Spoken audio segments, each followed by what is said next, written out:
Hey everyone, it's 4 Extraordinaire, and I thought it would be a great opportunity now that we're about 5 days away from the official patch releasing on October 28th for Humankind to kind of talk about the patch notes, what's going to be in the patch specifically, and as we don't have the exact adjustments, kind of speculate as to what cultures will be buffed and how the balance patch in general will kind of affect everything, as long as kind of commenting on what the developers have actually said and trying to break that down. So without further ado, I just want to kind of get into this immediately, and I'm also curious to see what you guys have to talk about with the patch in regards to it down below. So if you have any comments and want to talk with me about this patch, please let me know in the comment section. One of the smaller things in this patch that is still very important to note is that there are going to be new options added to give players more choice. Specifically, you can now control the amount of strategic resources placed on the map, and there will be more ways to tweak the endgame, including options that allow the player to only allow domination-type victories. With this in mind, I really hope that we can kind of see more quality of life changes, perhaps with being able to even share personas, and that kind of brings me to the next detail. That is that there is now a random persona option that randomizes the avatars you face. You can upload now and share your personas online via a new button they've added, and now colorblind players now have more options to adjust subtitle colors so that it's more readable and legible, as well as an overall wider selection of colors that players can choose from when creating an Empire banner, meaning that just in general, instead of having a bunch of different colors that you can kind of choose from to modify your empire or just change the color of the flag, you can actually just have a huge slider and basically choose any color of the rainbow that you want, including tons of different shades, so it's not limited to just 10 color palettes and the basic colors of the rainbow, which is very, very nice to kind of expand player customization.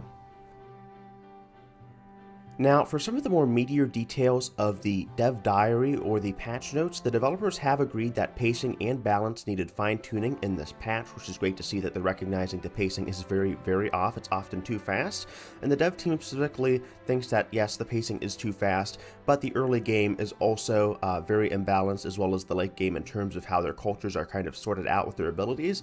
And then to stop players from power spiking in the early game, specifically as early as the Neolithic era, Sanctuary food yield has been nerfed, mammoths are now stronger, and scouts have a steeper upkeep to prevent swarming tactics, so you can now no longer get like 10 scouts and immediately start killing your next neighbor. You have to actually upkeep them, so now there's a little bit more strategy in terms of going for early rushes and kind of balancing, so merchant cultures will definitely be a lot more viable for that upkeep. Also, for Sanctuary food yields, you could immediately get like a pop. It was always a guaranteed plus 20 food, but now that seems to kind of be nerfed to prevent players from just rapidly not only being able to farm mammoths and get tons of food. Now that they've been buffed, it's harder to farm them for influence and food, but it's also harder to just raise their dens and get an immediate guaranteed pop, essentially. So you're going to have to be a lot careful. It's going to be harder in the Neolithic era, just overall looking at these changes, and hopefully this encourages some other play styles. Developers also looked at slowing down the late game by making high stability harder to achieve and increasing the cost of later technologies and civics. So this means that to kind of prevent late game snowballing, especially when you have science focused civs that are very, very good at stockpiling science and kind of abusing techs and getting that error score really high, they now have a lot more restrictions because the devs have made techs and civic costs steeper. I'm not too sure about civics costs. I've heard some backlash on this. Civics are already pretty expensive, and I find it just more important to kind of spam cities now. So maybe if they rework cities, I think it would be maybe making cities less expensive. People would consider kind of playing around with civics more. But for now, I just find that they are far and away one of the most just irrelevant kind of pools of influence that you can kind of sink into. So I just really hope they kind of take a different direction with civics in mind.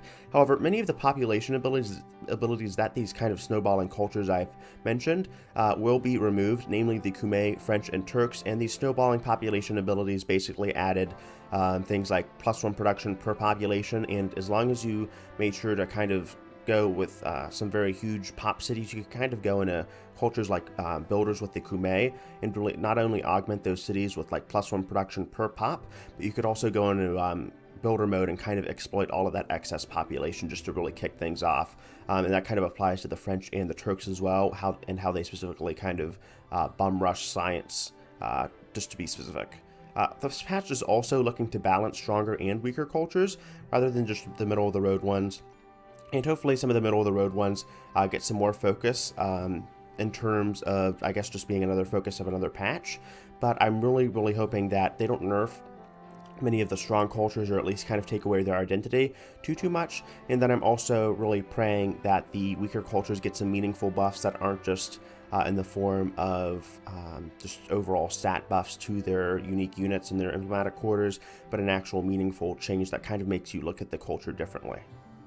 Unit costs and combat strength have also been looked at to better fine-tune the game's balance. Several civics have also been revised, as well as to make them more diplomatic, such as nuclear disarmaments. And then the dev team has outright stated that the expansionist affinity is often regarded as the weakest affinity, so their active ability is usable against empires that you are at war with, and era stars will be easier to get. And that kind of surmises all of the patch notes. I tried to make this a fairly short and concise video, but if you guys have any questions in the comments down below, I'll make sure to address them.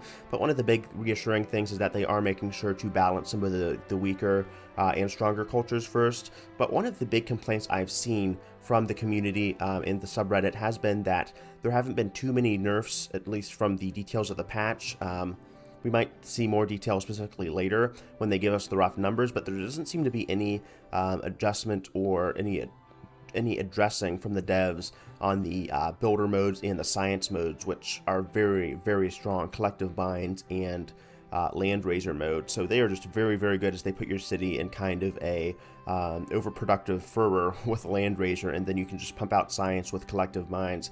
So looking forward to at least trying to at least, or I'm just hoping to hear, I'll say, that we have some more improvements to land raiser mode and collective minds, as they definitely need to be hit with a nerf bat. They do become a bit too excessive later on as you kind of stack science in production. So I'm hoping to see some more details about those modes in specific in the later patch notes. But if we don't get any changes, I will be maybe just a tad bit worried, as you can really snowball with those modes. So I'm not gonna rant about those modes for too long, but I just really want to let you guys know that they are definitely an influencing factor in how the game's snowballing potential really just goes out of control later on. Anyhow, thank you guys so much for watching. This has been 4 Extraordinaire. I again hope this has been a very helpful and insightful video. But otherwise, if you like the video, please leave a like and subscribe and hit that notification bell to support the channel and stay updated. And I hope to at least do a live stream kind of covering these patch notes on the 28th when the patch drops. So look out for that if you're interested in kind of interacting with me live and going over some of the patch notes and having fun. So thank you guys again, and this has been 4 Extraordinaire, and I hope to see you guys later. Alright, have a great rest of your week. Peace.